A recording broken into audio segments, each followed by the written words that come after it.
Ya Allah, aku berlindung kepadamu dari sikap pengecut. Aku berlindung kepadamu dari dikembalikan serendah-rendahnya usia. Dan aku berlindung kepadamu dari fitnah dunia. Dan aku berlindung kepadamu dari siksa kubur. Hadis riwayat Bukhari. Betapa Allah sangat membenci orang-orang yang pengecut. Dan hari ini Islam itu indah akan membahas jangan jadi laki-laki pengecut. Jamaah, oh jamaah, alhamdulillah.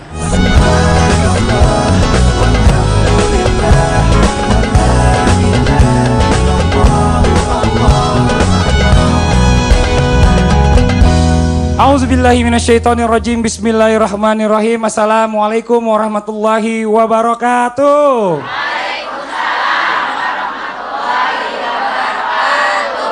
Jamaah. Oh jamaah. Alhamdulillah. Alhamdulillahirabbil alamin. Assalatu wassalamu ala asrofil anbiya'i wal mursalin wa ala alihi washabbihi ajmain amma ba'du. Alhamdulillah nih hari ini kita ketemu lagi di Islam itu Indah. Mungkin sebelum kita masuk pembahasan tentang tema yang kita tadi bacakan, mungkin sedikit dibahas tentang hadis tadi yang saya bacakan nih Pak Ustadz Maulana dan juga Ustadz Syam, begitu juga dengan Ustadz Zalulu. Ini berkaitan dengan apa sebenarnya? Allah membenci orang-orang yang pengecut. Mungkin Ustadz Syam terlebih dahulu, silakan. Jadi ini salah satu doa daripada Rasulullah. Beliau meminta bahwasanya terhindar daripada salah satu sifat yang termasuk sifat tercela, yakni sifat pengecut.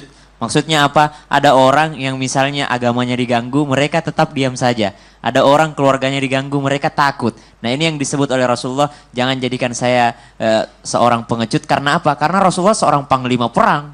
Jadi harus menjadi seorang pemberani untuk membela agama Islam. Ini Masya Allah, Ustadz Maulana. Karena manusia itu harus ada namanya bentuk ibaratnya pengamanan diri, pertahanan diri. Harusnya ada sikap. Kita tidak boleh lari dari kenyataan. Karena kita harus menghadapi, menyelesaikan, dan kalau bisa kita jangan tinggal diam kalau sesuatu yang terjadi pada diri kita, keluarga kita, apalagi pada agama kita. Ustazah dulu. Karena memang ini merupakan doa Rasulullah, doa mukhul ibadah, doa adalah sumsum, intinya ibadah. Allahumma inni a'udzubika minal jubni. Ya Allah, jangan engkau jadikan kami orang yang pengecut. Makanya kita semua berlindung dari sifat pengecut yang namanya penyakit hati.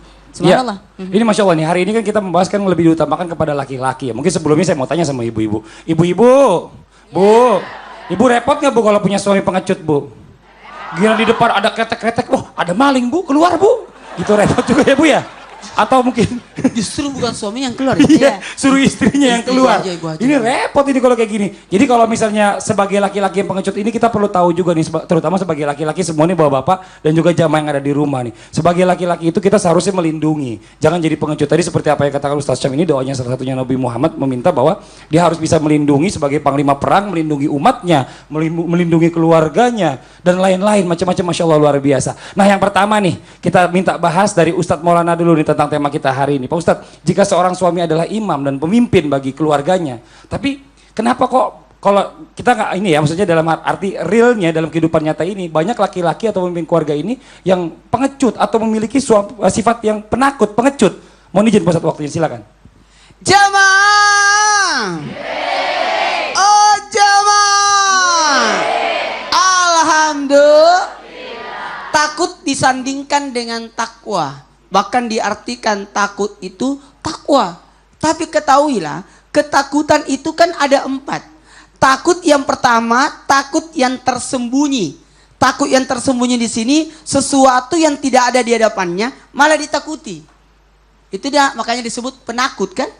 Kemudian ada juga takut kepada makhluk. Takut kepada makhluk ini menyebabkan ini jadi sesuatu yang diharamkan.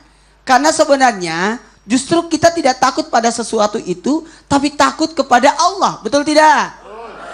Yang ketiga ini, yang ibaratnya takut yang merupakan memang tabiatnya manusia. Takut ketinggian, takut binatang buas, takut api, itu wajar. Karena ada efek dan sebagainya. Ada yang sesuatu yang membahayakan untuknya. Ketakutan atas anak, kamu pergi sama siapa? Itu wajar. Itu wajar karena aplikasi dari cinta. Takut lapar, takut miskin, takut itu biasa karena tabiat manusia. Dan ada takut yang keempat adalah takut kepada azab Allah. Makanya keempat ini sebenarnya 1 dan 2 ini apa itu? Takut yang diperbolehkan hanya 3 dan 4. Yaitu tabiat dan takut kepada Allah. Ini yang diperbolehkan. Karena ini bentuk ketakwaan kita. Sehingga orang yang melawan rasa takutnya kepada selain Allah, niscaya akan menjadi seorang yang disebut pemberani. 1, 2, 3. Pemberani. Ketika manusia ada diimpiti rasa takut, takut mati, sehingga dengan takutnya mati, sehingga dia mempersiapkan bekal untuk menuju ke kematian. Justru itu yang bagus. Kenapa banyak wanita mengeluh karena suaminya pengecut? Kenapa? Karena tidak bisa menghadapi kenyataan. Lari dari permasalahan. Tidak bertanggung jawab. Sebab-sebab inilah yang menyebabkan orang-orang akan berkata, dia laki-laki pengecut. Nih, mohon maaf, kita lagi bahas laki-laki untuk perbaikan diri, introspeksi diri. Karena jangan sampai sesuatu yang buruk ini terjadi pada diri kita. Karena mohon maaf, ibu-ibu lagi nonton, iya betul juga ya, ternyata suami-suami seperti ini nggak pantas. Sampai mohon maaf, kan kita dilarang berputus asa sampai terjadi bunuh diri. Auzubillah. Ini tidak dibenarkan. Banyak juga nih Pak Ustadz nih, mesti gini. Atau membiarkan istrinya kelaparan dan anak-anaknya tidak sekolah. Ditinggal malahan Pak. Ada juga yang kayak gitu Pak Nggak boleh Ustadz. seperti itu. Padli, harusnya kalau mau pergi umroh, siapkan bekal anak-anaknya. Udah insya Allah Pak Ustadz, insya Allah mudah-mudahan. Semua uang dikasih Iya. istri kan? Iya kan istri ikut. Oh iya juga. Ini tapi ini benar nih Pak Ustadz, nih, bicara masalah laki-laki penakut ini banyak orang yang takut menghadapi hidup. Ya. Mungkin jamaah yang di rumah nih ada yang merasa, iya nih saya ditinggalin sama suami saya karena takut pada saat punya anak nggak bisa membiayai nafkah anaknya. Bahkan Dipecat ada dari yang kantor. membiarkan supaya istrinya menggugurkan kandungannya. Astagfirullah, Kenapa? nauzubillah, Takut, nauzubillah. takut karena dimakan makanannya. Ih, makasih banyak Pak Ustadz, tepuk tangan dong buat Ustadz Maulana dong, Masya Allah. Di awal tadi kita sudah didengar, diperjelas oleh Pak Ustadz Maulana, nggak boleh jadi laki-laki yang penakut, karena memang repot juga kalau jadi laki-laki penakut ini. Merepotkan keluarganya, nauzubillah, summa nauzubillah. Nih hari ini nih Masya Allah luar biasa ya buat jamaah yang ada di rumah. Hari ini kita kedatangan ada bintang tamu nih, ada narasumber tamu, ada Dokter Aisyah. Dokter Aisyah, tepuk tangan dulu dong buat Dokter Aisyah, Masya Allah, di sebelah kiri saya. Dan di sebelah kanan saya ini ada Viko. Cie, tepuk tangan dong buat Viko. Viko, nanti kita ngobrol-ngobrol ya. Bicara masalah penakut, kayaknya Viko penakut deh. Woi, Nggak salah gitu ya. Nih, mohon izin sebelumnya dokter, boleh maju ke depan. Ini kita ngobrol-ngobrol dulu nih. Ibu-ibu yang ada di studio, bapak-bapak dan juga jamaah yang ada di rumah. Ini Masya Allah nih, Dokter Aisyah ini adalah dokter dari metode neuroscience. Ya bener ya penyebutannya ya? Neuroscience. Neuroscience, iya benar. Ini boleh sedikit dijelaskan neuroscience ini Ya, apa ya? itu kan dua kata ya, neuro dan science. Ya, kalau science kan ilmu. Ilmu. Ya. Kalau neuro itu sel saraf. Oh sel saraf. Jadi ilmu tentang masalah sistem saraf, sel saraf, atau orang bisa bilang ilmu kekuatan otak untuk membuat perilaku. Ih Masya Allah. Gitu. Untuk Dokter Aisyah ngomongnya enak ya. Ini untuk apa neuro? Sel saraf. Coba kalau ngomongnya sel saraf gitu gak enak jadinya. Ya Bu ya. Ini Masya Allah. Mungkin langsung aja nih yang pertama kita minta penjelasannya nih. Bicara masalah tentang laki-laki yang penakut nih. Sebenarnya ada gak sih faktor-faktor penyebab suami ini memiliki sifat pengecut dari segi neuroscience-nya? Mohon izin waktunya, silakan. Ya, Dokter. jadi sebetulnya kita semua punya otak ya Bu? Ya, punya otak, dan kemudian yang otak bagian dalam itu sesungguhnya otak yang mengatur emosi. Tadi Ustadz Maulana sudah bilang bahwa takut itu memang awalnya fitrah karena memang ada di dalam otak. Kita sebut otak emosi itu namanya sistem limbik. Ya, sistem limbik, terus di dalam sistem limbik itu berbagai macam emosi, salah satunya takut. Jadi semua orang ada. Semua orang ada. Hanya masalahnya kan kalau laki-laki itu ada hormon laki-laki namanya testosteron. Itu yang membuat dia menjadi seorang yang perkasa, melindungi kayak gitu. Jadi kita selalu berharap laki-laki itu melindungi. Tetapi semuanya punya otak emosi. Nah, kemudian kalau ditanya kenapa bisa faktor ada laki-laki yang pengecut atau suami yang pengecut, itu mungkin dari pola asuh sebetulnya. Jadi dari kecil banyak yang bilang sama dia, kamu pengecut amat sih, kamu takut amat sih. Nah, itu akan menjadi memori. Ini yang bahaya. Jadi kalau kita punya anak laki-laki, dari kecil tuh harusnya selalu dikasih bahasa yang positif, kalimat yang positif, supaya bukan apa-apa, di dalam tubuh kita, dari otak untuk ke badan, untuk menjadi perilaku, ada namanya sistem saraf. Sistem saraf itu kayak kabel telepon. Ya, jamaah boleh angkat tangan? Iya, nah, kenapa mau? Kenapa mau diangkat tangan? Kan Kan disuruh kita dengar karena ada sistem saraf di seluruh badan kayak kabel telepon, maka perintah itu bilang angkat tangan, angkat tangan, angkat tangan, angkat tangan. Iya, makanya langsung. Makanya manusia begitu juga. Kalau dari kecil, misalnya anak-anak kita bilang ya, kamu penakut amat, kamu penakut, maka pesan itu penakut. Maka dia mempunyai perilaku penakut. Jadi hati-hati pola asuh, hati-hati kalimat orang tua, hati-hati juga kalimat dari lingkungan, ya. Satu lagi, memang ada jenis watak yang sebetulnya bukan watak penakut, tetapi watak pemikir dan pengamat. Jadi sebetulnya bukan dia takut mengambil keputusan, tetapi dia pertimbangkan, dia pikirkan, kemudian dia amati. Dan mungkin karena kelamaan mikir dianggapnya penakut. Ya kan gitu.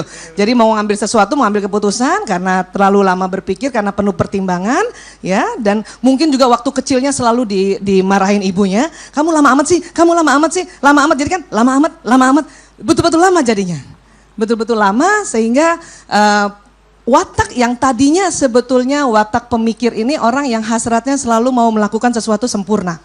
Jadi waktu mau ambil keputusan, dia harus sempurna. Kemudian watak pengamat ini orang yang hasratnya selalu mau damai sebetulnya. Jadi mau ngambil keputusan yang damai, yang baik untuk sekelilingnya. Hanya karena dari kecilnya tidak difahami dan kemudian dituding terus bahwa lamban, ya, pengecut, itu yang terjadi. Akhirnya watak itu menjadi sebuah watak yang di titik kelemahan, ya. Jadi seperti itu, makanya hati-hati sekali bicara. Iya, Masya Allah ya, jadi kalau misalnya kita bicara sebagai orang tua ini, peran orang tua ini sangat penting banget dalam pembentukan anak di awal ya jadinya ya. Iya, betul. Jadi betul benar. Jadi sebenarnya kalau dalam pendidikan itu dari kecil-kecil itu harus ditanamkan sugestinya gitu. Iya, jadi sugesti kan asal dari kata suggestion, pesan. Pesan. Betul, Karena betul. dengar, karena kita punya sistem saraf kayak kabel listrik dan telepon, ya, dia membawa pesan. Oh, membawa pesan. Membawa pesan sehingga membuat perilaku, membuat amal, membuat action. Oh, tepuk tangan dong. Wih, Masya Allah. Saya baru tahu nih Pak Ustadz Saya nih. juga Saya senang ternyata banget. laki-laki itu. Sam, sini dong. Sam, sini Sam, sebentar. Hati-hati. Ini juga kita kasih sugesti. Insya Allah. Menikah. Ini laki-laki pengecut. Amin. Ya. Nah, coba sebentar. Nih saya mau nanya juga sama Viko. Ya. Viko pengecut nggak? Enggak. Kalau buat sehari-hari nih, pernah nggak mengalami teman-teman yang pengecut? Biasanya dalam permasalahan apa sih kalau secara pergaulan lah coba ya mungkin ya? Saya suka ngajarin orang untuk berani sih, maksudnya di lingkungan saya tuh, di lingkungan pergaulan saya, orang-orang yang seumur saya tuh kalau mereka takut kayak ngadepin, kan papa saya kayak orangnya tegas gitu, terus kalau ada temen yang Baru kayaknya kan? Kayaknya orangnya tegas, padahal di mata orang lain, padahal dia memang tegas, tapi orang lain suka nganggepnya papa galak. saya pengen tanya coba sama Viko. Kalau Viko ini sekarang kan udah 22 tahun ya, alhamdulillah ya. Kalau misalnya dalam keputusan hidup, dalam kehidupan nih, Viko udah mengambil keputusan sendiri atau masih nanya sama orang tua? Ngambil keputusan sih sendiri, tapi akan di-sharing, dipertimbangkan gitu. Luar Akan biasa. di-sharing. Jadi tetap ngambil keputusan sendiri, tetap Iya. tapi dikoordinasikan dengan orang tua. Ini namanya menghargai. Menghargai. Meminta pendapat, meminta restu, ridhonya, semacam itu. Iya. Sekali lagi tepuk tangan dong buat Viko nih, Masya Allah, ini luar biasa ya. Yuk kita lanjutin lagi nih di tema kita hari ini, jangan jadi laki-laki pengecut. Sekarang kita mau mendengarkan tausiah dari Ustazah Lulu. Ustazah Lulu, Ya. mohon izin waktunya nih. Tolong dijelaskan kepada kita semuanya tentang hal-hal apa saja yang dapat ditimbulkan di dalam rumah tangga jika mempunyai suami pengecut. Suami pengecut nggak? Insya Allah enggak. Alhamdulillah, silakan mohon izin. Terima kasih. Jamaah. Oh jamaah. Alhamdulillah. Makan duren di Jelambar. Ibu bapak yang keren-keren apa kabar? Sehat semuanya? Pemirsa yang dirahmati Allah, insya Allah mudah-mudahan sehat walafiat, panjang umur dalam berkah, terhindar dari yang namanya pengecut. Sebenarnya pengecut boleh apa enggak sih Bu? Boleh? Bapak jujur tiada dusta di antara kita. Ibu pengecut enggak Pak? Kalau Bapak pengecut enggak? Subhanallah, sebenarnya pengecut ada hikmahnya enggak sih? Nah karena memang kita diuji dengan rasa takut. Waladabluwannakum bisyai'im minal khaufi. Kita diuji dengan adanya rasa takut, karenanya Rasulullah pun juga berdoa, ya Allah lindungi kami dari rasa pengecut. Tapi maaf, inilah yang disebabkan kenapa wanita tidak suka sifat-sifat lelaki yang seperti ini. Yang pertama, misi visinya tidak jelas. Kemudian kasar, sombong, tidak tegas, bohong, dan juga cengeng. Wah, banyak sekali. Pemalas, cuek pada anak, kemudian juga egois, jarang ada yang namanya komunikasi, dan termasuk salah satunya pengecut. Nah, pengecut ini apa yang ditimbulkan dari keluarga ketika adanya pengecut? Maaf, pengecut yang biasa tidak apa-apa, tapi maaf jangan terlalu kebangetan. Makan ketan anget-anget kebangetan banget. Yang pertama apa yang ditimbulkan? Inilah yang disebut tidak adanya prinsip dalam rumah tangga. Bu, ibu-ibu, maaf yang dikatakan tidak ada prinsip seperti apa? Nah ini ketika ibu ingin musyawarah, ingin menyampaikan apa nih kira-kira nih keluh kesahnya, kemudian minta pendapat, tapi suami tidak ada jawaban, tidak memberikan pendapatnya. Ini tidak ada prinsip. Papa, anak kita jatuh bagaimana? Ya udah terserah mama. Papa, ini bagaimana Pak? Kenapa? Mama sakit Pak? Ya udah terserah mama. Ya Allah, pengecut saking takutnya tidak ada prinsip dalam dirinya.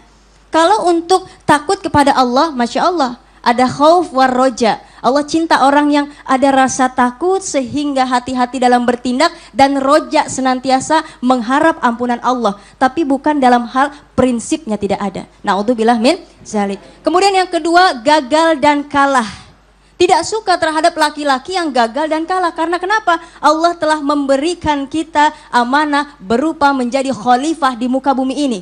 Kita ini pemenang di antara banyaknya orang yang memang ingin masuk ke dunia ini, ke bumi ini. Tapi alhamdulillah Allah tetapkan kita menjadi salah satu pemenang. Kemudian Allah berikan amanah kepada lelaki untuk menjadi seorang suami, kemudian ayah, subhanallah. Tapi maaf ketika tidak adanya rasa berani atau syaja'ah, yang timbul gagal dan kalah dalam rumah tangga. Kemudian apa? Sulit menghadapi masalah. Lelaki yang senantiasa punya sifat pengecut, sulit dalam menghadapi masalah. Yang ada senantiasa menyalahkan istri. Mama ini gimana sih ma? Masa anak sakit mama enggak ngurus, padahal suaminya kemana? Mama ini bagaimana sih ma? Anak dipanggil ke sekolah karena bandel, mama kemana aja ma? Enggak ngurusin, padahal lelakinya juga, suaminya pun juga tidak tanggung jawab. Ini yang disebut kita tidak boleh ada rasa pengecut dalam diri kita. Tidak ada prinsip, adanya gagal, kemudian kalah, dan juga terhindar dari masalah. Na'udzubillah min. Daun saga beli saat, semoga bermanfaat. Alhamdulillah, Masya Allah. Tepuk tangan dong buat Ustaz dulu. Iya Pak Ustaz. Serbu. Mundur itu. Iya. Dia suruh orang maju, tapi dia mundur. Nauzubillah. Serbu. Jadi intinya perempuan aja nggak suka laki-laki yang penakut Iya, itu. betul. Tapi ini kita juga harus sadar nih, aware ya, maksudnya buat semua jamaah, para laki-laki dan juga mungkin yang ada punya anak, yang anaknya laki-laki yang sudah cukup umur belum menikah. Ini masuknya kategori pengecut nggak? Nah setelah ini akan dijelaskan oleh Ustadz Syam nih tentang ciri-ciri suami yang memiliki sifat pengecut. Ataupun mungkin laki-laki yang mempunyai sifat pengecut ya. Nanti akan dibahas semuanya, tapi sebelumnya kita akan mendengarkan terlebih dahulu ada lagu yang akan dibawakan oleh Nas Indonesia yang diangkat dari hadis Rasulullah Sallallahu Alaihi Wasallam. Silakan teman-teman Nas. Sifat pelit yang sangat pelit, sifat pengecut, sangat pengecut, adalah seburuk-buruk sifat yang ada. Pengecut dan sangat pengecut, yang pelit dan sangat pelit, seburuk-buruk sifat ada pada seseorang. Pengecut dan sangat pengecut, yang pelit dan sangat pelit, seburuk-buruk sifat. Jamaah. Oh jamaah. Alhamdulillah. Kembali lagi di Islam Itu Indah. Masya Allah luar biasa nih buat jamaah yang di rumah yang baru bergabung. Kita ingatkan lagi tema kita hari ini adalah jangan jadi laki-laki pengecut. Dan bintang tamu kita, alhamdulillah kita kedatangan narasumber kita. Di sebelah kiri saya ada Dr. Aisyah Dahlan. Dari sebelah kanan saya ada Viko Fahriza. Tepuk tangan dulu dong Bu buat semuanya. Masya Allah, senang banget ya. Dari di awal kita sudah mendengarkan penjelasan bahwa kenapa sih jangan jadi laki-laki penakut atau pengecut. Karena ternyata perempuan-perempuan juga nggak suka sama laki-laki yang pengecut dan penakut. Gimana dong? Apakah laki-laki ini masuk laki-laki yang bertanggung jawab? Apa laki-laki ini emang laki-laki yang mau cuma enaknya doang? Nauzubillah summa nauzubillah. Nah nih, buat jamaah yang di rumah nih dan juga jamaah di studio langsung aja kita dengarkan nih berbicara tentang ciri-ciri. Seperti apa sih sebenarnya ciri-ciri suami yang memiliki sifat pengecut? Mau tahu nggak Bu? Mau tahu Bu? Yang di rumah juga mau tahu. Kalau gitu langsung aja kita panggil Ustadz Syam. Tepuk tangan buat Ustadz Syam. Silakan Ustadz Syam. Bismillahirrahmanirrahim. Al-Quran, Allah Subhanahu wa taala berfirman di dalam Al-Quran, A'udzubillahi minasyaitonirrajim. وَلْيَخْشَ الَّذِينَ لَوْ تَرَكُوا مِنْ خَلْفِهِمْ ذُرِّيَّةً ضِعَافًا خَافُوا عَلَيْهِمْ فَلْيَتَّقُوا اللَّهَ وَلْيَقُولُوا قَوْلًا سَدِيدًا. Al-Quran Surah An-Nisa ayat 9. Mohon izin kepada seluruh bapak-bapak yang ada di rumah, seluruh jamaah yang ada di rumah, bukannya Syam mengajari. Syam akan menjelaskan sedikit tentang ayat Al-Quran. Wal yakhshal ladzina law taraku min khalfihim dzurriyyatan dhi'afan khafu 'alaihim. Hendaklah manusia, orang-orang yang bertakwa, orang-orang yang beriman takut, khawatir jikalau mereka meninggalkan anak-anak dalam keadaan lemah dan meninggalkan anak-anak dalam keadaan tidak mempunyai materi.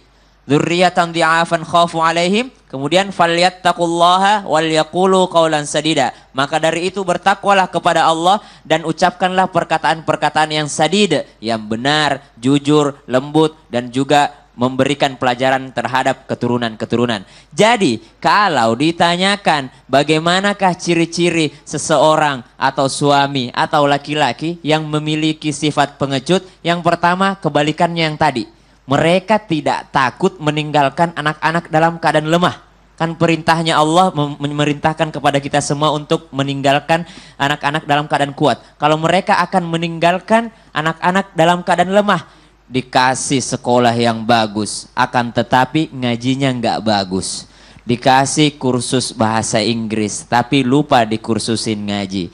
Dikasih kursus musik, tapi lupa diajarin untuk hadis-hadis Rasulullah. Lemah dalam hal agamanya, meninggalkan anak-anak dalam keadaan lemah, ini adalah sifat pengecut. Dia takut akan anaknya, takut untuk anaknya tidak berhasil di dunia, tapi mereka tidak takut anaknya akan gagal di akhirat.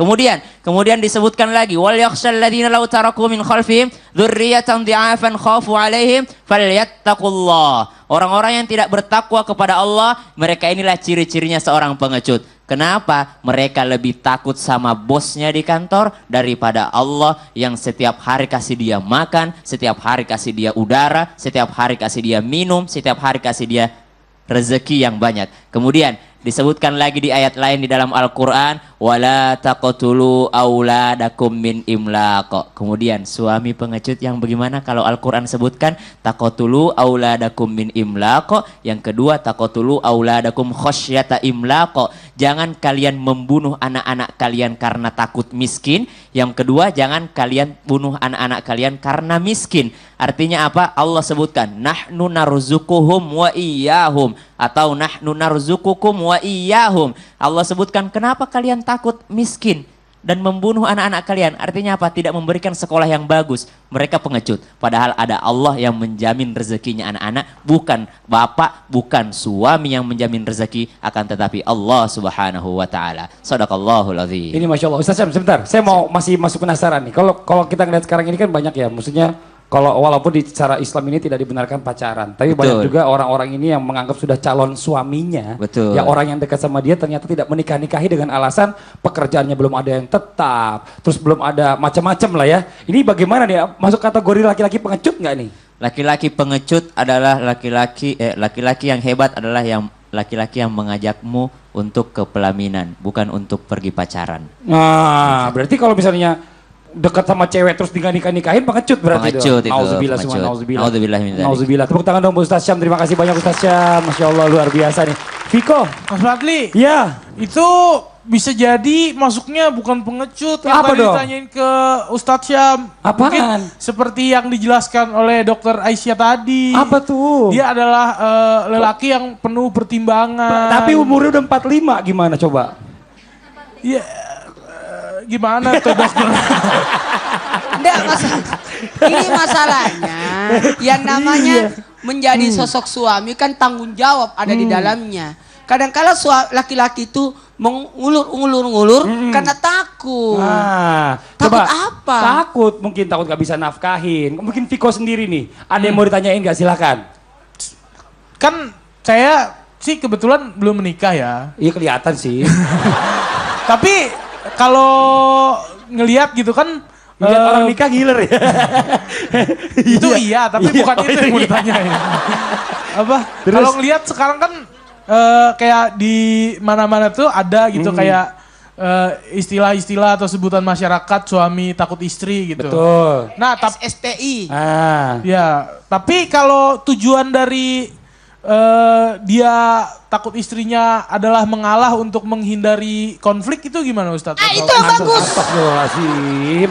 Itu Belum yang selesai. bagus. Kaget saya ya Ustadz. Suami sebenarnya tidak takut sama istri, tapi bentuk penghargaan kasih sayang kepada istrinya. Kata Sayyidina Umar bin Khattab, saya tidak takut sama istri, tapi saya menghargai istri saya. Diamnya kita ketika istri ngomel, gimana perasaannya waktu dia melahirkan 9 bulan sakit. Kemudian 40 hari darah nipas keluar. Itu enggak gampang loh. Jadi laki-laki yang diam ketika istrinya ngomel, itu Bukan laki-laki yang takut. pengecut, bukan. Tapi beda bentuk lagi. aplikasi kasih sayangnya suami terhadap istrinya. Kalau dari dokter Aisyah sendiri dulu nih sebentar nih. Gimana kalau dari dokter Aisyah nih? Menanggapi tadi apa pertanyaan dari Viko? Ya, jadi sebetulnya awalnya wataknya penuh pertimbangan, Betul. gitu kan? Karena orang pemikir tuh punya standar soalnya. Saya punya standar, misalnya dia punya standar 10, ingin istri yang begini. Tapi pas datang baru 6, tolak lagi. Tolak. Lagi. Lama-lama lupa umurnya udah berjalan. Udah 45. Iya. Kebanyakan Jadi, milih nah nih. pada saat umur yang sudah mulai tua, standar menurun lagi. Nggak apa-apa deh yang kempot-kempot dikit juga boleh deh katanya. Jadi mengambil keputusannya terlalu lama. Kalau suami yang takut istri tadi menurut Viko Ya, bagaimana tuh dokter? kalau suami yang takut istri itu sebetulnya begini, secara ilmu neuroscience ya, dan ini sebuah riset juga, kalau suaminya yang tipe seperti tadi, pertimbangan, itu uniknya mendapat pasangan yang istrinya itu tipe cepat. Wih. Jadi itu soulmate-nya. Iya. Itu soulmate-nya memang. Benar. Ini kenyataan hidup ini. Jadi, iya kenyataan hidup ya. Kenyataan Jadi hidup. itu soulmate sebetulnya. Itu Betul, harusnya betul. memberikan apa namanya, saling mensupport Mengisi gitu ya. kan ya. Ya. Cuman akhirnya yang laki-lakinya suaminya terlalu ekstrim, yang istrinya juga terlalu ekstrim, sehingga nggak ketemu di tengah. Makanya itu Islam lah yang harusnya nanti kalau mereka belajar bersama untuk bisa menjadi di pertengahan kan. Betul. Islam itu pertengahan kan. Umatan gitu. wasatan. Betul. Iya. gitu. Kayak Ustadz Syam ini kan agak pendiam orangnya. Berarti dia harus cari istrinya yang agak galak ya. Nggak usah cari, itu nanti akan Dapat sendiri. Oh, datang sendiri. Makasih dokter. ketertarikannya nanti Ketertarikannya ke dengan arah sana. pasangan yang seperti itu. Oh, Masya Allah. Iya. Nah, kadang-kadang si istri ini suka gemes dengan Gemes. suami yang betulnya bukan pengecut, dia sedang pertimbangkan gitu. Cuman karena didesak, akhirnya karena mereka damai juga ingin ya akhirnya kalimatnya itu terserah Umi lah. Terserah Ibu Itu lah. jurus terakhir. Ustazah dulu yang bertambahkan dikit, silakan. Iya, subhanallah benar apa yang dikatakan tadi oleh Ustadz Maulana dan Ibu Dokter juga. Dan itu tipikal suami yang sabar. Dan memang seharusnya seperti itu. Bukan yang takut pada istri, bukan pengecut. Tapi lebih pada menahan amarahnya, menahan emosinya. Itu yang bikin nanti jadi Betul. sakinah insya Allah. Ya insya Allah amin. Tepuk tangan dulu dong buat Viko nih Masya Allah. Mohon izin sebelumnya kepada narasumber boleh maju ke depan sama-sama. Bu Dokter, Ustazah Lulu, Ustadz Syam. Boleh bintang tamu duduk aja. Nggak apa-apa. Nah, jangan biar udah terlanjur nggak boleh. Iya. Nggak Tadi boleh. dia udah diajak gitu. Iya, saya kan ngajakin narasumber. Nggak apa-apa, nggak Nggak apa-apa ya. Oke nih buat jamaah yang ada di rumah nih, alhamdulillah ibu-ibu ya. Hari ini saya sudah tadi menghubungi teman-teman, ada yang mau curhat di Islam itu Indah dan teman-teman dari Islam itu Indah sudah mencoba menghubungi untuk langsung curhat kepada narasumber. Silakan, mohon izin waktunya. Assalamualaikum. Halo. Iya, halo. Halo Mbak, silakan mau curhatnya Mbak. Iya, Ustadz. Ustadz Ustazah, saya sudah menikah dan dikaruniai 1 anak. Dalam pernikahan saya selama 3 tahun ini, selalu saja ada masalah. Dan masalahnya itu saja, yaitu wanita idaman lain. Suami saya suka berbohong ke saya demi mendapat perhatian dirinya, ya wanita idaman lainnya itu, dan demi bisa menutupi kelakuannya dari saya. Saat ketahuan, saya mengajak suami saya untuk berunding dan dipertemukan dengan dirinya agar semuanya itu jelas. Suami saya selalu tidak mau karena merasa dia yang benar dan dirinya yang selalu melebih-lebihkan informasi yang dia berikan ke saya. Dan pertanyaannya, Ustadz, apa ya sikap yang harus saya ambil mengingat selama saya kenal suami saya itu hampir 6 tahun, 3 kali dia selingkuh dari saya. Itu yang saya perbaiki dari HP-nya. Haruskah saya mempertahankan pernikahan ini mengingat alasan dia menikahi saya itu bukan karena cinta lagi, tapi karena ingin mengangkat derajat saya yang dari keluarga yang nggak mampu. Nauzubillah. Itu dulu Mbak, tahan dulu Mbak ya. Sebentar, jangan dimatiin teleponnya. Ini agak repot nih sebenarnya nih, ya kan? Ini udah 3 kali nih. Ini kayaknya bukannya cuma hilaf, dia kayak doyan nih suaminya nih. 3 kalinya itu terbukti ya? Terbukti. Itu dipergok. Gimana menurut Viko? Solusi dari Viko apa nih kira-kira? Saya kalau untuk ngasih solusi kayaknya belum di tahap itu ya. Terus bisanya apa? Cuma kalau sharing pengalaman adalah bahwa ketika kedua pasangan suami istri memutuskan untuk bercerai, ingatlah bahwa anak adalah korban karena saya juga adalah korban broken home. Dan sewaktu hidup menjadi anak broken home itu tidaklah gampang gitu. Maksudnya kita kekurangan perhatian dari kedua orang tua sehingga kemudian mencari perhatian di tempat lain. Kayak kalau ditanya saya pengecut atau enggak, saya tadi bilangnya enggak pengecut, tapi pernahkah saya melakukan hal yang pengecut? Ya pernah, karena saya dalam tahap mencari perhatian itu. Saya tawuran kayak gitu-gitu, pernah sampai masuk penjara juga. Astagfirullah, tepuk tangan buat Viko. Coba sekarang kita coba dari Ustazah Lulu dulu, silakan. Iya, betul sekali tadi karena memang Kak Viko juga membicarakan seperti itu, ada anak, kemudian kita juga berpikir panjang lagi, tapi dalam Islam pun dikatakan ra'sud dzunub al-kadziba, pangkalnya dosa adalah berbohong. Ketika sudah berbohong maka hilanglah rasa percaya istri terhadap suami. Jadi bagaimana caranya?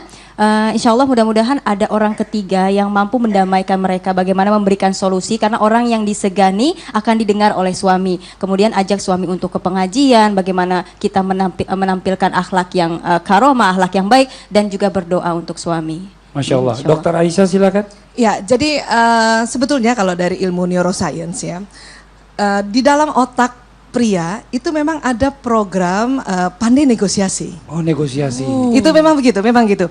Dan uniknya di otak wanita pandai mengenal kebohongan. Oh ya Allah. Jadi memang sunnatullah itu. Ada program seperti itu ya. Sebetulnya laki-laki bukan punya program bisa bohong, tapi pandai menegosiasi dalam rangka untuk bekerja sebetulnya. Nah, cuman bisa pada saat kecil pola asuh yang tadi saya katakan bahwa tubuh kita ada sistem saraf yang kayak kabel telepon tadi, ya. Mungkin ibunya selalu bilang, kamu suka bohong ya, kamu bohong ya, kamu bohong kan, akhirnya bohong. Dan maka pesan itu jalan ke seluruh tubuh dan akhirnya pas dewasa kebiasaan berbohong itu muncul dengan otomatis. Astagfirullahaladzim. Ustadz Syam, silakan. Kalau buat mbaknya, mudah-mudahan bisa terus bersabar. Namun ini dari guru kita diajarkan sabar itu ada tempatnya katanya.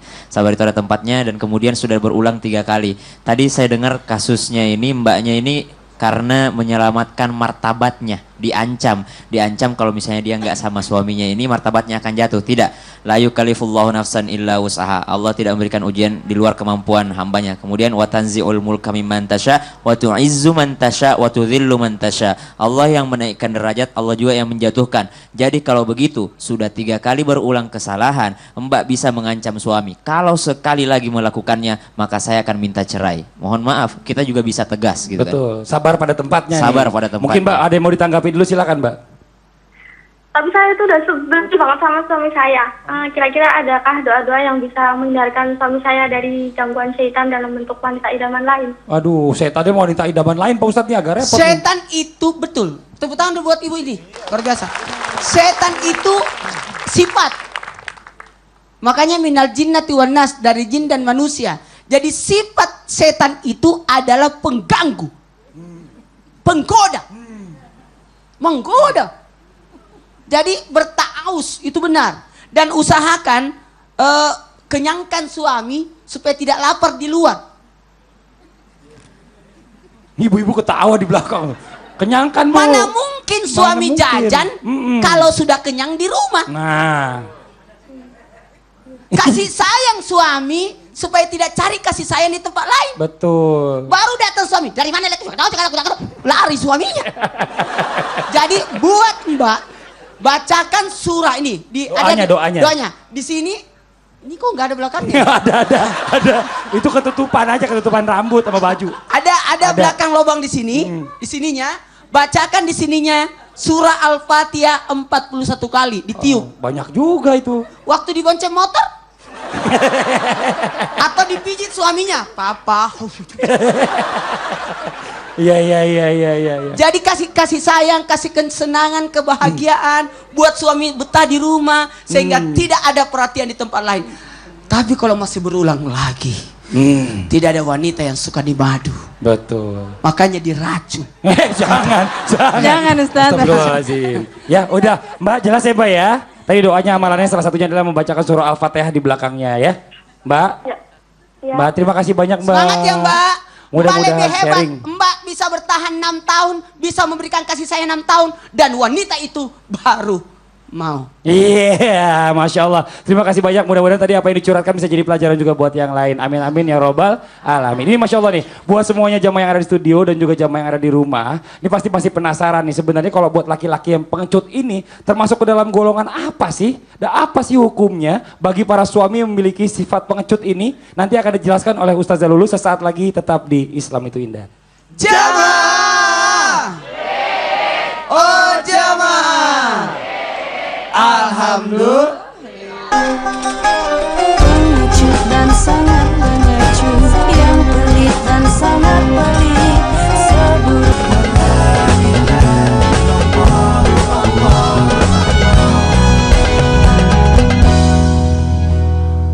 Alhamdulillahirabbil alamin, masih di Islam itu Indah, masih di tema kita hari ini adalah jangan jadi laki-laki pengecut. Ada bintang tamu kita hari ini, ada Viko Fakhriza, dan juga narasumber tamu kita ada Dr. Aisyah Dahlan. Tepuk tangan dulu buat semuanya sekali lagi Bu. Masya Allah nih, alhamdulillah nih ya. Sebelum saya nanti kasih kesempatan lagi buat semuanya nih, buat narasumber kita untuk memberikan tausiahnya, saya mau kasih kesempatan dulu buat jamaah. Kalau tadi yang di rumah, sekarang yang di studio. Mungkin ada yang mau bertanya sama narasumber kita, boleh kita kasih kesempatan? Silakan yang mau bertanya angkat tangannya. Ibu, mana ya? Banyak banget alhamdulillah. Ya Allah, yang ini dulu deh, yang dekat Ustazah Lulu. Katanya cari yang dekat-dekat dulu. Ibu silakan, mohon izin. Assalamualaikum warahmatullahi wabarakatuh. Waalaikumsalam warahmatullahi wabarakatuh. Nama saya Haja Elin Marlina dari Majelis Taklim Bunda Nur At-Taqwa, Keragilan Serang. Ustadz, Ustazah, saya mau bertanya. Saya punya sahabat. Sahabat ini sudah punya suami. Sahabat saya merasa suaminya tidak bisa bertanggung jawab. Ketika ada permasalahan, sahabat saya ini ingin menuangkan agar solusinya bisa dibahas bersama-sama. Tetapi suaminya malah lari dari permasalahan itu. Bagaimana Ustadz solusi untuk sahabat saya ini? Mohon penjelasannya. Terima kasih. Ibu, terima kasih banyak. Mungkin dari yang dekat-dekat dulu nih, dari Dr. Aisyah dulu atau mungkin dari Ustazah Lulu, silakan. Ustazah Lulu dulu, silakan. Iya, sebaiknya kita cari tahu dulu kenapa kok suami bisa menghindar seperti itu. Diajak komunikasi dengan cara baik-baik. Ayah, papa kenapa sih kok seperti ini gitu kan. Kemudian kalaupun juga tidak bisa, maka kita cari orang yang memang disegani oleh suami. Atau itu gurunya, atau sahabatnya, atau orang tuanya. Maka yang bicarakan bagaimana kok bisa seperti itu, tidak mau mendengarkan apa keluhan dari istri. Insya Allah mudah-mudahan bisa. Dr. Aisyah, silakan. Jadi begini, wanita tuh sebetulnya kalau dia sedang curhat hanya ingin disimak. Ingin didengar, Ya, disimak. ya. tetapi otak pria kalau mendengar curhat ingin selalu menawarkan solusi. Ya. Itu wujud tanggung jawab. Betul. Nah, itu mungkin selama ini yang sering bertengkarnya karena itu. Jadi pas istrinya curhat, kemudian suaminya kasih solusi, istri merasa bukan itu. Contoh misalnya gitu ya, saya sering banget ibu-ibu gitu sedang sakit kepala, bilang sama suaminya, ayah aku sakit kepala. Kata suaminya apa, Bu? Minum obat Nah, lah. solusi bukan itu? Solusi. Solusi. Cuman bukan itu yang mau dimau ibu-ibu. Pijitin. Bukan, Ya Allah, bukan. rese Cuman banget tuh mau, ibu-ibu ya. cuman mau Perhatian. Oh, perhatian. Mau Cuman didengar mau didengar perhatiannya. aja. Disayang-sayang Ya, gitu karena ya. ibu-ibu itu udah tahu kalau dia sakit kepala, minum obat dulu, baru curhat. Makanya disuruh minum obat lagi dia bingung, mau obat apa lagi katanya gitu. Deketin aku, pijit-pijitin. Nah, ya Ya. Allah, mungkin coba dari laki-laki Pak Ustadz silakan. Kepada semua wanita. Dengarkan, mohon maaf termasuk saya mau menyampaikan pada diri saya juga buat keluarga saya ya. Ketika wanita berbicara kepada suami, lihat posisi suami. Jangan posisi suami dalam keadaan tidak siap mendengarkan curhatan, lalu dicurhatkan. Makanya mendapatkan jawaban yang bikin sakit hati. Yang tadi dicontohkan Dokter Aisyah. Mohon maaf kepada siapapun, suami itu yang namanya suami pasti bertanggung jawab. Ketika orang sudah saya terima nikahnya, pasti ada nilai tanggung jawab yang masuk pada dirinya. Makanya dia diam saja sebenarnya ada solusi. Karena laki-laki itu lebih banyak bertindak daripada berbicara. Kalau perempuan, Ini Masya Allah Ibu, jelas Ibu ya. Ibu terima kasih banyak, tepuk tangan dong buat Ibu. Masya Allah nih. Ini langsung aja yuk kita dengarkan nih. Kembali kepada tema kita hari ini, jangan jadi laki-laki pengecut. Termasuk ke dalam apa sih golongan laki-laki yang pengecut ini dan apa hukumannya untuk di akhirat nih bagi laki-laki yang pengecut. Silakan, mohon izin waktunya Ustazah Lulu. Tepuk tangan Ya, buat Ustazah terima Lulu. kasih kakak. Jamaah. Oh jamaah. Alhamdulillah. Mudah-mudahan kita tidak menjadi orang yang pengecut, laki-laki yang pengecut, wanita yang pengecut, suami istri yang pengecut. Naudzubillah min zalik. Nah, termasuk golongan apakah orang-orang yang pengecut? Yang pertama itu merupakan sifat tercela. Tidak boleh pengecut, tidak ada pengecut. Karena yang Islam diajarkan adalah asyaja'ah, keberanian. Bagaimana Rasulullah menjadi pemimpin perang, terus saja dalam peperangan itu Rasulullah selalu di depan. Gitu kan, subhanallah. Kemudian saja'ah apa? Kita ajarkan kepada anak-anak kita, sayang, mama ingin sekali kamu menjadi penghafal Quran. Kemudian bangga orang tuanya, bangga, ya Allah, bangga. Maaf ketika ada anak kecil yang ketika hafal lagu-lagu dangdut, lagu-lagu pop gitu kan, berani-berani tapi tidak pada tempatnya. Inilah yang diajarkan Islam, bagaimana memiliki sifat syaja'ah atau keberanian agar terhindar dari sifat tercela. Naudzubillah min zalik. Kemudian apa? Ini merupakan terkena penyakit hati. Kalau penyakit lahir bisa disembuhkan dan kita yang rasakan. Tapi ketika penyakit batin, penyakit hati, kira-kira orang yang rasakan atau kita yang rasakan? Orang yang rasakan, papa kenapa sih kok pengecut banget? Papa kenapa sih kok anak seperti itu kok tidak mau diurus, tidak mau dibimbing, tidak mau dididik? Subhanallah, yang terlihat adalah orang lain. Dan penyakit lahir sakitnya cukup di dunia ini. Kita sakit kepala, sakit mah, cukup di dunia ini. Tapi untuk penyakit batin, penyakit hati sampai di yaumil akhir akan dipertimbangkan. Ibu hasad, ibu bagaimana kok kira-kira seperti ini ya, hati saya kok sombong sekali, termasuk pengecut, akan dipertimbangkan nanti di yaumil akhir. Naudzubillah min zalik. Kemudian termasuk golongan apakah? Termasuk golongan yang tidak amanah atau orang-orang munafik. Ayatul munafik talatun, idza haddatsa kadzaba wa idza wa'ada akhlafa wa idza tu'mina khana. Apabila ia berbicara berdusta, diberikan amanah khianat, berjanji dia tidak ditepati. Naudzubillah min zalik. Ketika suami menjadi suami, maka wajib hukumnya untuk membimbing istri bagaimana melahirkan rasa tenang, kemudian menafkahinya. Dan orang yang takut ini tidak mau membimbing istri.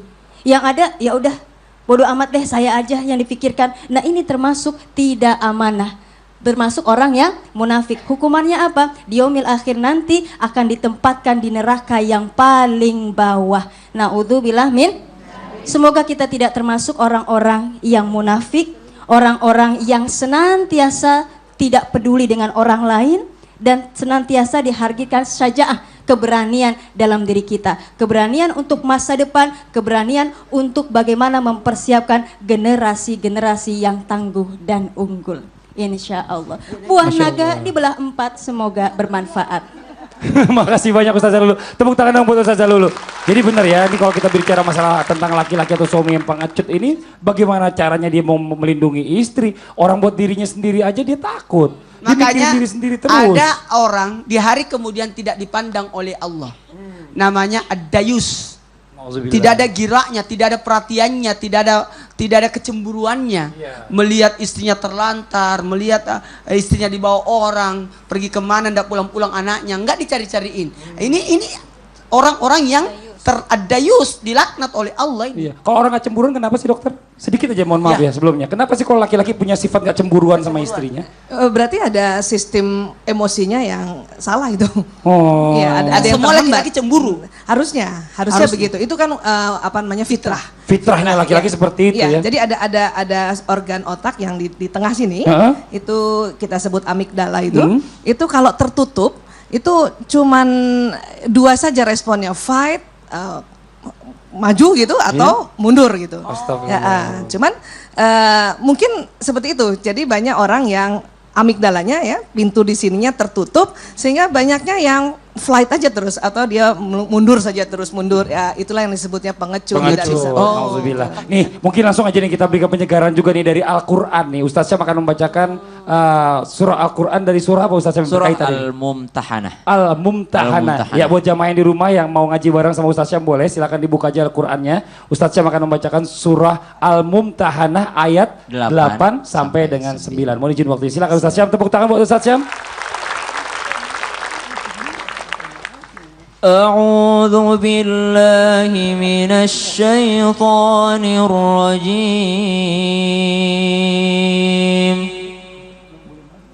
بسم الله الرحمن الرحيم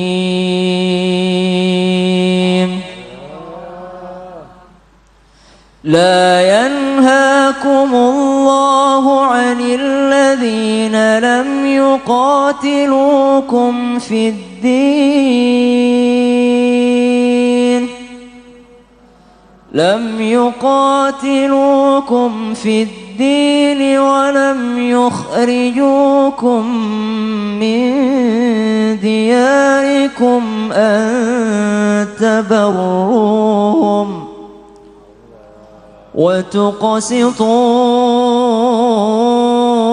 إليهم إن الله يحب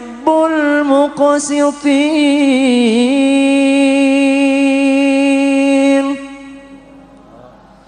إنما ينهاكم الله عن الذين قاتلوكم في الدين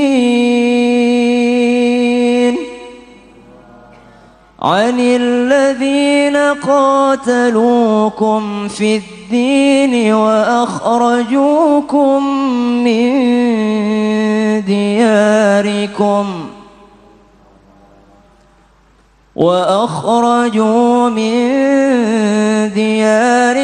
وظاهروا على إخراجكم أن تولوهم ومن يتولهم فأولئك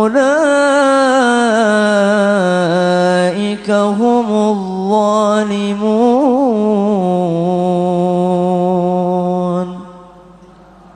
Al-Quran surah Al-Mumtahanah ayat 8 dan 9. Salah satu ajaran yang luar biasa daripada ajarannya Allah, daripada ajarannya nabi-nabi terdahulu, daripada ajarannya Rasulullah adalah sifat sabar. Kalau diam itu sabar nggak Bu? Diam. Belum tentu. Ternyata ayat ini menjelaskan kepada kita bahwasanya kaum muslimin tidak boleh selamanya tinggal diam. La yanhakumullahu 'anil ladzina lam yuqatilukum fid din Allah tidak melarang kalian untuk tinggal diam atau untuk bersahabat atau untuk bersabar kalau mereka tidak membunuh kalian. Coba lihat batasan-batasannya sabar. Orang boleh marah, orang boleh melawan jikalau apa? Seandainya kita seorang muslim yang luar biasa, ini dijelaskan dalam surah Al-Mumtahanah ini. Yang pertama adalah ketika mereka qatalukum fid din, mereka dijelek-jelekkan agamanya, mereka diperangi agamanya, diinjak-injak Al-Qur'annya, hadis-hadis Rasulullah diremehkan, maka kaum muslimin boleh marah. Boleh marah, jangan bilang sabar, sabar, sabar. Ada yang menghina Allah, kita bilang sabar, sabar. Orang Islam sabar, itu bukan sabar. Coba lihat dalam surah Al-Mumtahanah dijelaskan. Kalau sudah ada yang mengganggu jiwa kita, nyawa kita, itu kita sudah boleh melawan. Kemudian walam akhraju min diyarikum, kalau mereka mengusir kita, mengganggu ketentraman keluarga kita. Kalau ada orang yang mengganggu ketentraman keluarga, seorang pemimpin keluarga harus melawan. Karena ini yang disebutkan dalam surah Al-Mumtahanah. Nah, kemudian disebutkan lagi wa tuqsitu ilaihim, berbuat adil dan berbuat baiklah terhadap mereka. Innallaha yuhibbul muqsitin. Allah mencintai perbuatan adil. Adil artinya apa? Menempatkan sesuatu pada tempatnya. Jadi kita kalau misalnya menjadi seorang pengecut, dikala keluarga kita digangguin, dikala ibu kita digangguin, dikala ayah kita digangguin, dikala agama kita digangguin, ini baru yang disebut dengan pengecut. Kenapa? Karena surah Al-Mumtahanah memerintahkan kepada kita untuk melawan. Melawan jikalau apa? Jikalau ada yang mengganggu nyawa, harga diri, harta, dan keluarga kita, maka kaum muslimin harusnya melawan. Walaupun di dalam surah Al-Furqan dijelaskan innama yakhshallahu min ibadihil ulama, sesungguhnya orang-orang yang takut kepada Allah. Maksudnya apa? Takut kepada Allah. Wa ibadur rahman, maaf, di surah Al-Furqan, wa ibadur rahmanil ladzina yamshuna 'alal ardi hauna wa idza khatabahumul jahiluna qalu salama. Ini adalah sifat yang mulia, sikap yang mulia. Ketika mereka berbincang dengan orang yang tidak masuk akal, orang-orang yang sudah mengejek-ejek, menghina, misalnya di Instagram, di Twitter, misalnya ada yang kritik-kritik komen tapi mereka tidak bermanfaat, maka orang yang hebat, yang sabar ada yang mengatakan salama. Tapi jikalau sudah diganggu keluarga, harga diri dan hartanya, agamanya, maka mereka boleh melawan. Shadaqallahul azim. Masya Allah, terima kasih banyak Ustaz Syam. Tepuk tangan dong buat Ustaz Syam dong. Aduh, Masya Allah, senang banget ya, makin banyak ilmu yang kita dapatkan. Mungkin buat jamaah semua yang ada di studio dan juga jamaah yang di rumah yang masih penasaran, gimana caranya agar tidak menjadi suami yang pengecut untuk menghadapi berbagai masalah yang terjadi dalam rumah tangga, dan bagaimana caranya untuk para istri bisa menghadapi suami yang pengecut, akan dijelaskan semuanya oleh Ustadz Maulana dan juga Dr. Aisyah sesaat lagi. Jadi tetap di Islam itu Indah. Jamaah! Oh jamaah! Alhamdulillah. Pengecut dan sangat pengecut, yang pelit dan sangat pelit, seburuk-buruk sifat ada pada seseorang. Pengecut dan sangat pengecut, yang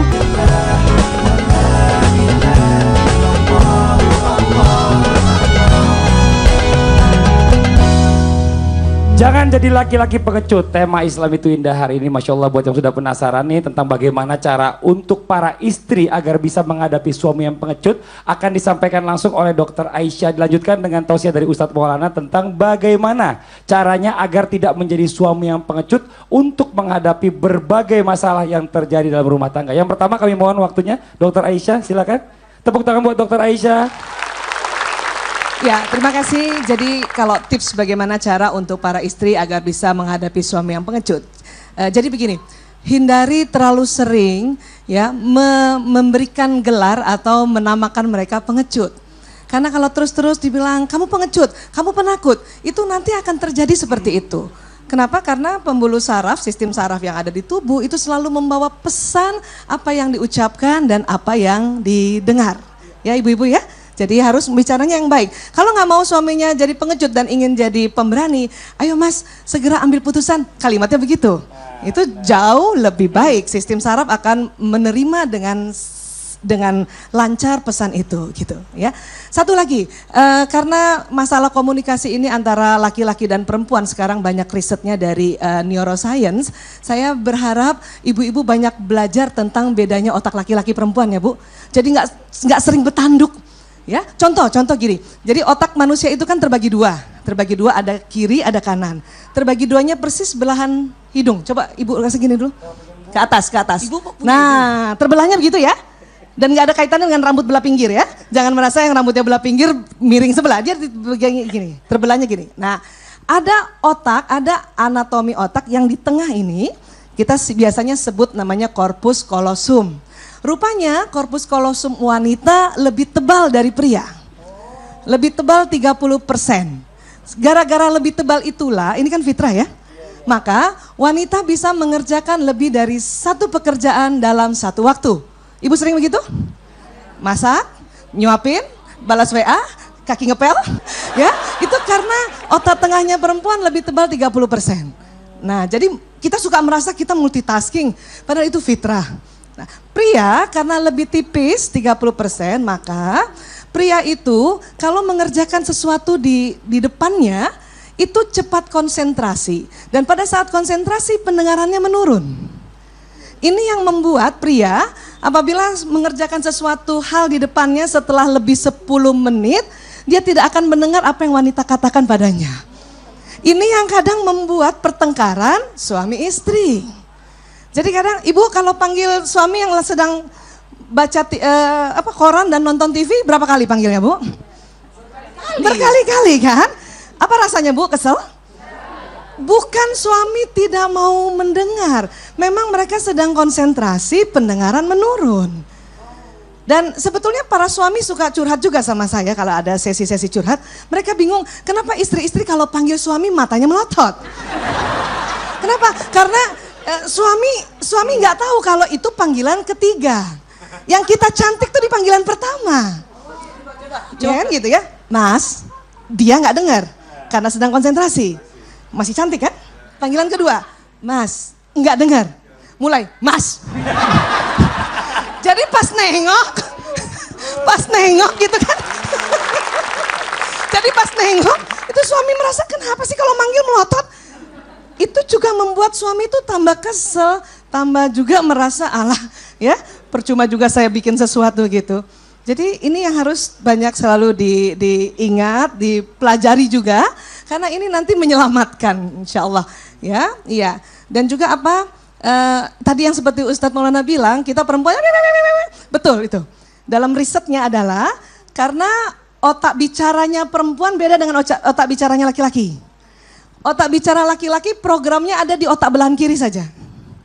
Perempuan kiri dan kanan depan. Pantesan cerewet. Cerewet itu komplikasi Pak Ustadz. Jadi karena cuma di belahan kiri otak bicaranya pria, maka pernah dihitung-hitung oleh ilmuwan, dalam sehari pria itu rata-rata komunikasinya hanya 7.000. Pria yang pendiam 5.000, pria yang memang wataknya pembicara bisa 9.000. Wanita karena otak bicaranya kiri dan kanan depan, itu setelah dihitung-hitung, rata-rata komunikasi wanita per harinya 20.000. Ada juga sih yang pendiam 16.000. Pendiam, ya. Di sini yang sering bikin konflik, membuat wanita suka kesal sama suaminya. Padahal bukan karena itu. Masalahnya adalah komposisi bahasa yang sangat berbeda, 7.000 dan 20.000.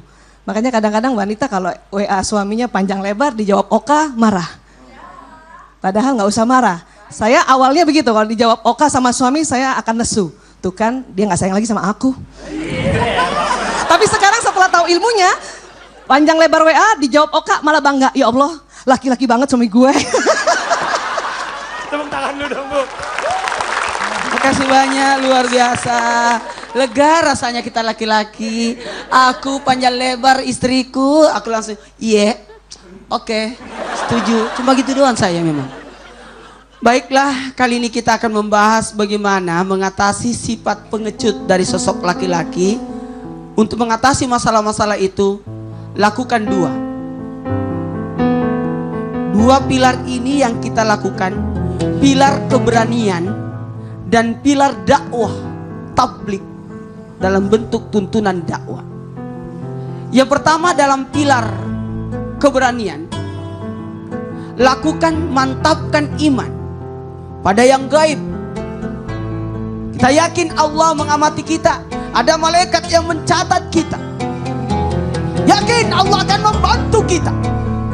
Jadi sifat pengecut, takut hilang karena adanya keimanan pada yang gaib. Kemudian apalagi? Menaklukkan rasa takut. Taklukkan rasa takut dengan membuka peluang-peluang jalan keluar, dengan membuka-buka jalan-jalan dalam artian persiapan, ilmu, kekuatan, gali kemampuan. Kemudian wariskanlah hal-hal yang terbaik. Ini akan jadi contoh buat anak-anakku. Ini akan contoh untuk masa depanku. Ini aku akan dibicarakan orang sampai aku sudah tidak ada lagi nanti kelak. Kemudian dari tuntunan pilar keberanian ini, bersabar atas ketaatan, atas perintah yang Allah berikan. Kita langsung taat padanya. Ketahuilah, ketika kita taat atas apapun, dalam bentuk kesabaran ini menjadikan kita lebih berani. Dan insya Allah tuntunan keberanian ini, dari pilar keberanian ini, kita akan meraih apa itu? Berharaplah dari Allah, tidak usah minta balasan dari manusia. Sehingga keberanian kita, biar berapa aja aku dinilai, tidak usah aku dinilai sama manusia, biar aku dinilai sama Allah. Sehingga keberanian itu muncul. Setelah selesai dari pilar-pilar keberanian itu, maka buka jalan berikutnya. Ada namanya pilar dakwah, tuntunan dakwah. Kita tidak mau masuk surga sendiri, tapi masuk surga berikut dengan keluarga, dengan tetangga, dengan sahabat. Kita tidak mau menikmati rezeki sendiri, tapi berbagi. Kalau begitu, miliki daya tahan yang besar. Bagaimana orang bisa mau ikut sama kita? Bagaimana orang bisa didakwai kalau kita sendiri tidak mampu melakukan atas apa yang kita dakwakan? Gini caranya, harusnya begini caranya. Supaya kita kaya, kita harus begini. Sementara kita sendiri miskin. Apalagi berterus terang akan kebenaran. Kebenaran itu memang susah, tapi harus kita tampakkan kebenaran itu. Ketika kita sudah tampakkan kebenaran itu, sifat pengecut akan hilang. Katakan yang benar kalau itu benar, dan jangan takut. Jangan takut. Kemudian ada kemampuan bisa menjaga rahasia, komitmen menjaga rahasia, menjaga aman. Kalau orang berkata rahasia ya, rahasiakan, jangan sampai ucapkan, karena itu adalah bahagian dari orang-orang yang pemberani, orang-orang yang ada sifat dakwanya. Tapi kalau orang tidak bisa menjaga rahasia, sifat pengecut itu muncul padanya. Dan yang paling hebat, akui kesalahan. Jangan takut untuk meminta maaf. Ketika orang berkata akui kesalahan, maka orang itu adalah gentleman, orang berani. Kemudian ayo bersikap objektif pada diri sendiri. Ukur kemampuan, jangan terlalu paksakan diri. Kemudian yang paling berat dari yang berat-berat itu adalah ketika kita mampu menahan nafsu amarah yang membuat kita jatuh. Ketika ada orang dizalimi, terus dia melampiaskan dengan amarah, justru bentuk penyelesaian yang salah itu dalam bentuk amarah itulah yang akan dinilai orang. Nauzubillah summa nauzubillah. Mudah-mudahan kita mendapatkan berkah. Wallahu hadi ila siratal mustaqim. Assalamualaikum warahmatullahi wabarakatuh. Waalaikumsalam warahmatullahi wabarakatuh. Masya Allah, alhamdulillah luar biasa. Boleh sama-sama ke depan Ustazah Lulu, Dr. Aisyah. Boleh sama-sama ke depan Viko. Alhamdulillah ya, alhamdulillah rabbil alamin. Baru saja kita mendengarkan tausiah yang disampaikan oleh para narasumber kita. Mudah-mudahan apa yang disampaikan hari ini semuanya jadi ilmu yang bermanfaat untuk kita. Amin amin ya rabbal alamin. Terima kasih banyak buat Dr. Aisyah Dahlan. Mampir-mampir lagi di Islam itu ya dokter ya, Masya Allah ya, seneng ya. Viko juga makasih banyak udah mampir ke sini. Mudah-mudahan cepat dapat istri. Wah, Masya Allah, amin. Terima kasih banyak buat semuanya ya yang sudah hadir di studio Islam itu Indah. Tepuk tangan lu buat semua jamaah. Terima kasih banyak juga buat jamaah yang ada di rumah nih, ada info nih ya. Yang mau tampil qasidahannya di Islamic Winda boleh. Daftarkan aja maksimal 12 orang. Jangan se-RT Bu, nanti nggak muat takutnya ya. 12 orang langsung aja kirim aja videonya ke islamituindah@transtv.co.id. Nanti yang terbaik insya Allah akan tampil di depan sini. Masya Allah. Akhirnya saya Fadli mohon undur diri. Sampai berjumpa lagi. Wabillahi taufiq wal hidayah. Wassalamualaikum warahmatullahi wabarakatuh.